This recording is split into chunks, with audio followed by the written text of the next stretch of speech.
Hey everybody, we're just trying to get the best setup for Grand Theft Auto drone, and I had a previous video and I thought I had it set very well, and then someone showed me a new trick, and that's where I'm pretty happy here. So we do have Smartpropo Plus right here, and we're turning on our controller, which hopefully will give me input. There we go. So we have input, channels are reading, and everything's good. Yeah, so all this is good.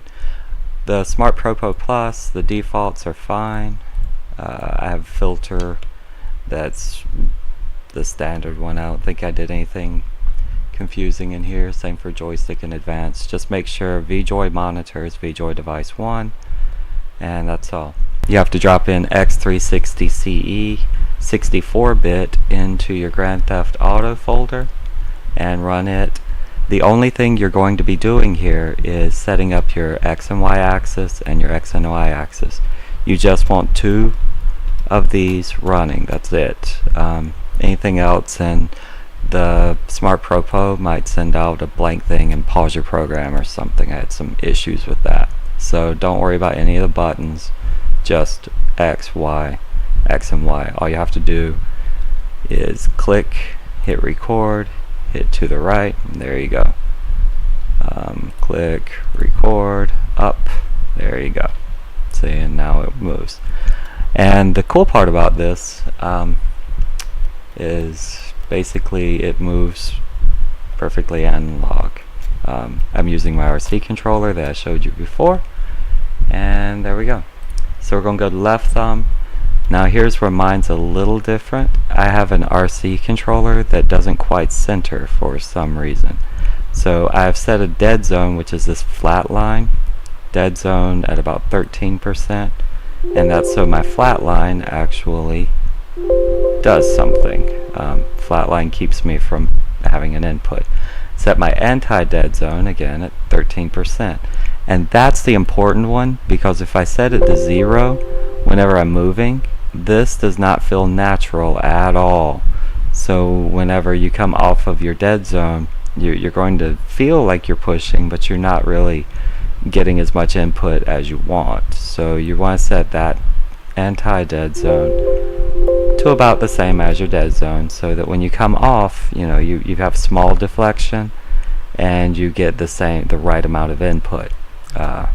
Otherwise it jumps and it feels really weird, because you're moving nothing, and then suddenly you've got some motion. It's just strange.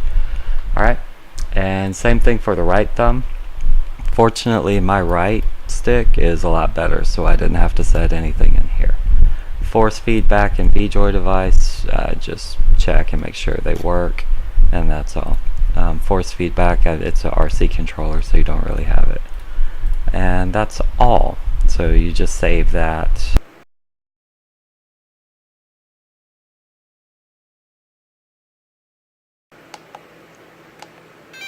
Hold down OK to get into the menu.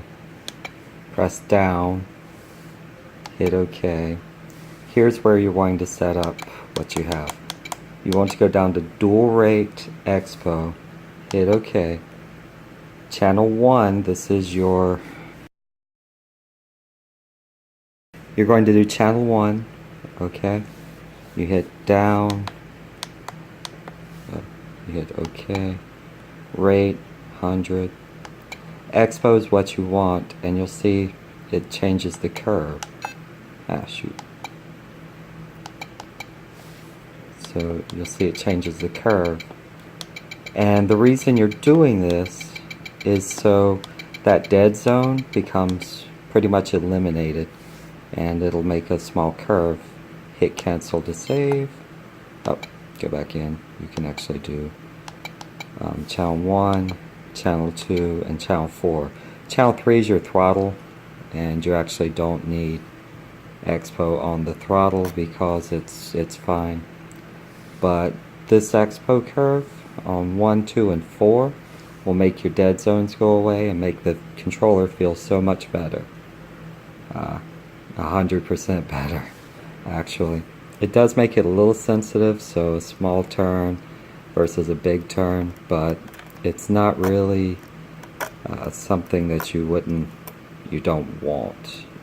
It makes it so when you're here, it feels more like a natural quad instead of really jumpy. And I don't know how to explain it other than it just, this one change made the entire difference for my experience. And just a massive difference. So make sure you save it.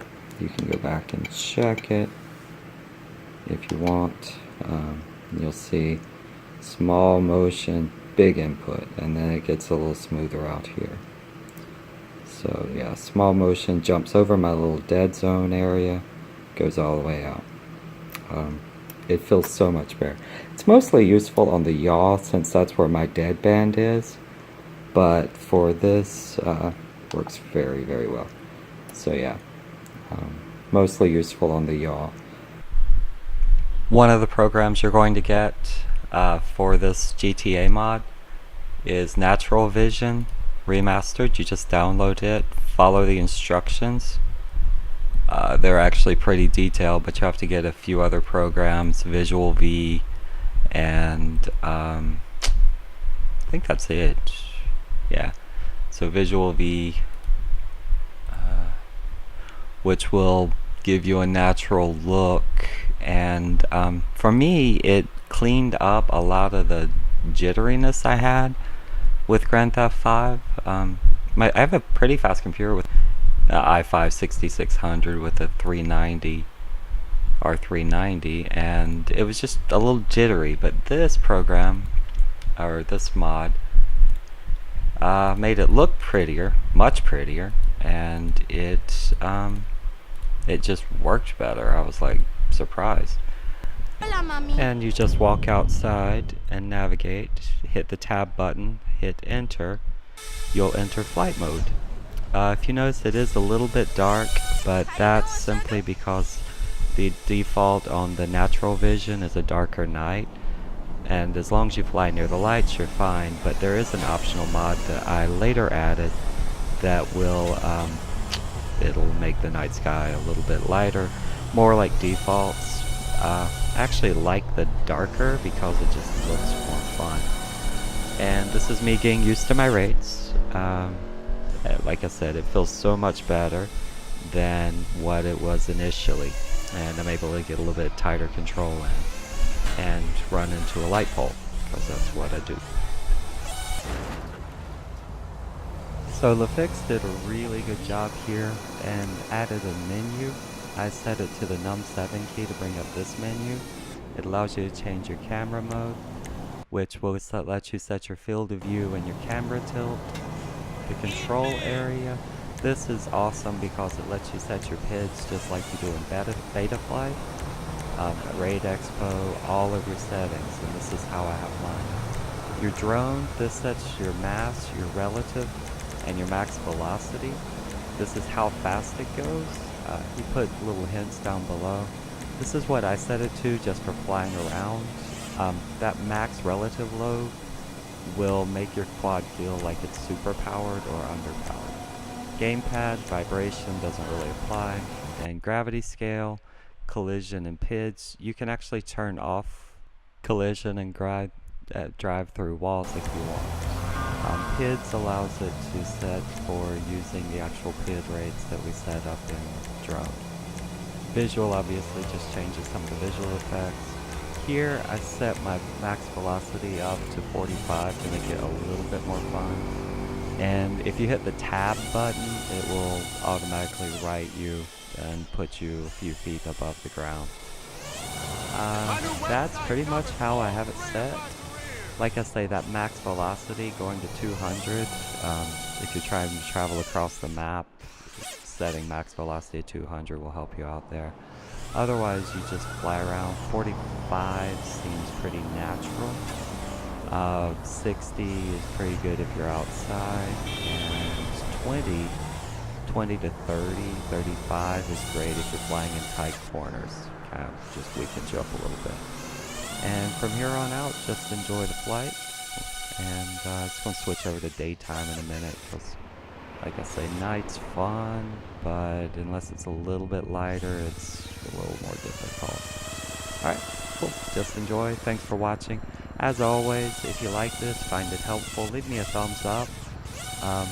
Leave a comment. I'm glad to answer anything. And hit the subscribe button for more. And just enjoy. And like I said, enjoy it. Have fun. Stay freaking awesome. Thanks again.